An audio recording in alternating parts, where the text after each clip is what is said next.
અમારે ઉમરામાં જવાનું હતું સાઉદી અરબ, એના માટે અમે રજી ટૂર પાસે 9 જણાની ટિકિટ બુક કરાવેલ ઉમરાની 4 મહિના એડવાન્સ, જેનું અમે પેમેન્ટ 6 લાખ અરાઉન્ડ આપેલ એને. ટોટલ અમારું આખું ગ્રુપ જે ટોટલ 217 જણા આસપાસ હતું, જેમાં 3 ફ્લાઇટ હતી, 3 ટૂર હતા. 3 ફ્લાઇટ હતી રજી ટૂર્સની, 4 વાગ્યાની, 7 વાગ્યાની અને 12 વાગ્યાની, જેમાં અમારી 12 વાગ્યાની ફ્લાઇટ હતી. અહીંથી સવારે રજીવાળા સાથે વાત થઈ કે તમે ટર્મિનલ 2 અમદાવાદ એરપોર્ટમાં પહોંચી જાઓ 7 વાગ્યા લગી.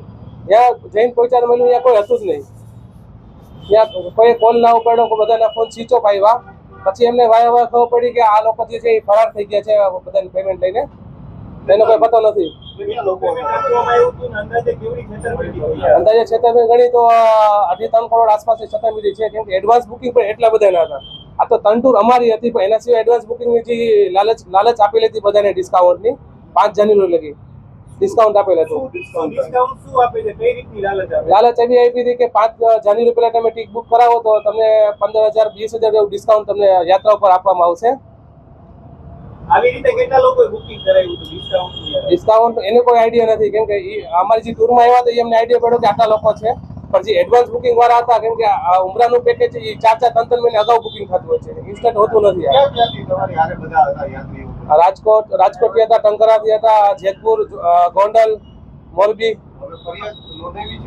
બી ડિવિઝનમાં ફરિયાદ નોંધાવેલ છે.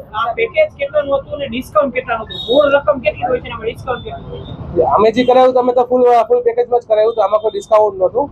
પણ આ લોકોને ભાગવાનો પ્લાન એવો છે 4 જાન્યુઆરી બધું સ્કેમનો પ્લાન હશે, તો તે માટે 4 જાન્યુઆરી એન્ડ આપીને ત્યાં નવી સ્કીમ બહાર પાડે ત્યારે.